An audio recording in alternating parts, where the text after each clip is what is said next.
Welcome everyone to the first video in my Teaching Calculus series, where I'm going to be going through every topic in Calc 1 and explaining the course content no matter your level, whether you know nothing about calculus or you just want to brush up before a test. I'm going to be going step by step through the AP Calculus A, B, and BC course and exam descriptions, making sure I get every bit of information out of there, and also making sure to go in depth enough so that if you're taking college calculus, you also glean a lot from these videos. So at its core, calculus is defined by two main concepts. The first of which is rates of change, which we're going to be going over on the next slide, as well as the concept of infinity, which I'll explain by the end of this video. So there's two main types of rates of change, the first of which is average rates of change. If you have any prior math knowledge, you can compare an average rate of change to the slope of a line, which is essentially the rise over the run. So we're going to use this line segment as an example. Let's say we wanted to find the average rate of change from x equals 0 to x equals 2. Now, given that the average rate of change is the same as the slope of this line, we'll find the rise over the run from 0 to 2. Now, on this interval, this line rises up to y equals 4, meaning our rise is 4, and moving across, it moves to x equals 2, so our run is 2. And dividing 4 by 2, we get that the average rate of change on this interval is 2.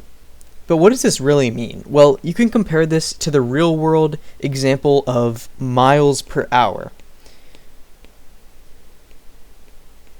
Now, this is a rate of change, as just instead of rise over run, it's distance over time, which is a very common rate of change that you'll see both in calculus and in real life. Now, we know that the rate of change on this interval is 2, but what would it mean if the rate of change was, say, like 0? Well, given that the average rate of change is the slope of a line, that means that our slope would simply be 0. So let's draw an example real quick where we have a line segment with a slope of 0. Now, if we try to find the rise over run of this line, we can see that it doesn't rise at all. It stays at the same y value forever. Using this, we can say that this has a rate of change of 0 and this has a rate of change of 2. Now, let's move on to a slightly trickier example and try to find the average rate of change from 0 to 1 of this line segment. Now, in order to do this, we're going to use what's called a secant line, which in geometry is a line that touches a curve at exactly 2 points. In this case, x equals 0 and x equals 1. So if we connect this line segment and get this secant line we were talking about, we can find the slope of this line and use that to find the average rate of change on this interval. So again, slope is rise over run, and here we can see that the secant line rises by 1 in the y-axis, and it moves across by 1 in the x-axis. So we would get a slope of 1, and therefore the average rate of change from 0 to 1 is 1. Now, let's try a different example using this same graph, and instead we're going to try and find the average rate of change from x equals -1 to x equals 1. So if we connect this to get our secant line, we see that we have a horizontal line segment. And as we just saw, a horizontal line has a slope of 0. This might be confusing because we can obviously see that from -1 to 1, the curve is changing. It's not staying at the same value the whole time. But that's because the average rate of change considers every single point equally. It's the mean of the instantaneous rates of change of the curve from -1 to 1. And we'll get to what an instantaneous rate of change is in a second, but intuitively, we can see that there's a net change of 0, which is why the average rate of change is 0. But we still know that the graph is changing on the way from -1 to 1, as it's definitely decreasing on this interval and increasing on this interval. And we can actually figure out how it's increasing and decreasing using the instantaneous rate of change, which is the second kind of rate of change in calculus. Now, the instantaneous rate of change is comparable to a speedometer in a car. So, whenever you're riding in a car, the speedometer is going to display your speed at that instant. So, it might say something like 50 miles per hour, or maybe the next second it says 52 miles per hour, and then you slow down and reach 49 miles per hour. Either way, we know this is a rate of change because it includes that rise over run, the miles over hours, which we talked about earlier. But how would we figure out, say, the instantaneous rate of change at x equals 1/2? Well, we can look at it graphically and try to make sense of this. Here, we have the graph of y equals x squared, and we're going to try and find the instantaneous rate of change here at x equals 0.5. So, if we zoom in forever, we actually see that this curved line starts to look like a straight line segment, just like we looked at in the first example. So, if we were to figure out the slope of this isolated line, we could find what the instantaneous rate of change is, because again, rates of change are the same as the slope at that point. We could start by using the secant line from 0 to, say, 1.5. So here, this kind of looks like that line segment we saw when we zoomed in really close, but we could get even closer if we made the interval smaller, say from 0 to 1. And then even closer if we use 0 to 1/2. So therefore, as the interval of your secant line gets smaller and smaller, you get closer to that instantaneous rate of change.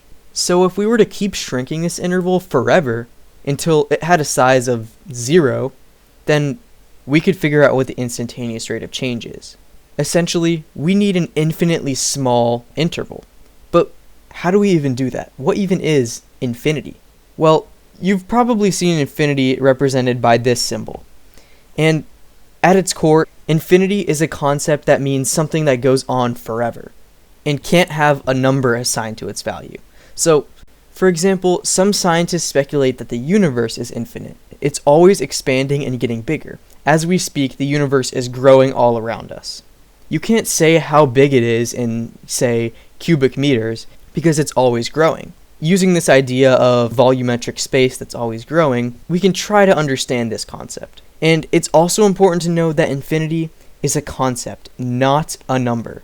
So you can't have expressions like infinity plus 1, because infinity is not on the same level as a number like 1. It's a concept.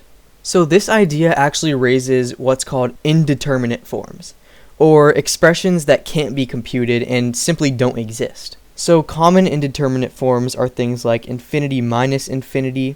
You can't ever subtract or add anything with infinity. There's infinity over infinity.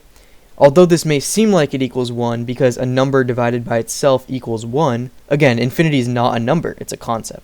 Other indeterminate forms are 1 to the infinity power, infinity to the 0 power, or infinity times 0. And this makes sense because you're multiplying 0, the concept of nothing, by infinity, the concept of everything. So this definitely doesn't work out. So moving back to this example, we can figure out how to make an infinitely small interval. Now, when we zoomed into that graph, we saw a line segment that looks something like this. Very small, and very hard to find the slope of.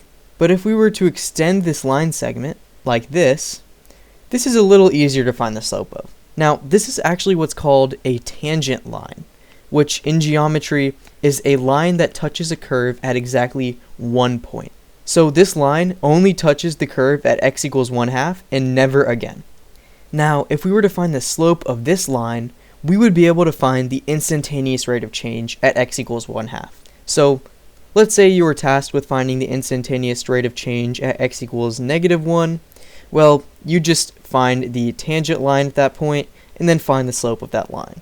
Because again, if we zoomed in infinitely far to this point, the curve would resemble a line segment that looks exactly like this, and have an instantaneous rate of change with that same slope. So to close off this video, I'm going to explain a few extremely important graphs in calculus, which you're going to want to know and remember what they look like. So to start off, we have these two algebraic graphs. And essentially, whenever I show you these graphs, you kind of just want to remember what they look like and what their end behavior is. And if you don't know, end behavior is simply what the graph is doing at the far ends of its domain, because it's going to be really useful for problems in later units. Now, here we have the graph of y equals x squared, and here we have the graph of y equals x cubed. Now, next, we have the graph of y equals square root of x, and the graph of e to the x. Continuing onward, here we have the graph of y equals 1 over x. And what's interesting about this one is that you can see it kind of shies away from the x and y axes, increasing in this direction and not crossing the y-axis, increasing in this direction, not crossing the x-axis. And this is because y equals 1 over x is actually undefined at x equals 0. There is not a single y value to correlate with x equals 0 for y equals 1 over x, which makes sense because if we plugged in 0, we get 1 over 0, which does not exist. So this is important to know that some graphs actually have points which don't exist. Moving on, we have two very important trigonometric functions, sine of x and cosine of x. And these look very similar, but it's important to know sine of x starts in the middle of its curve, and cosine of x starts at the peak of its curve. And then finally, we have the graph of log of x, which looks similar to the square root of x, but you can see it goes under the x-axis. So if you memorize these graphs, it's going to be very helpful for you in later calculus problems. But either way, that's the end of my introduction to calculus. I hope you guys learned something, whether it be about rates of change, concept of infinity, or even just understanding these little graphs here. All of it is super important for the rest of calculus, I promise. And I hope that you tune in for my next videos, specifically which are going to be covering limits. Either way, that's all I have for today. So leave in the comments anything you're confused about or I can make another video about. And thanks for watching.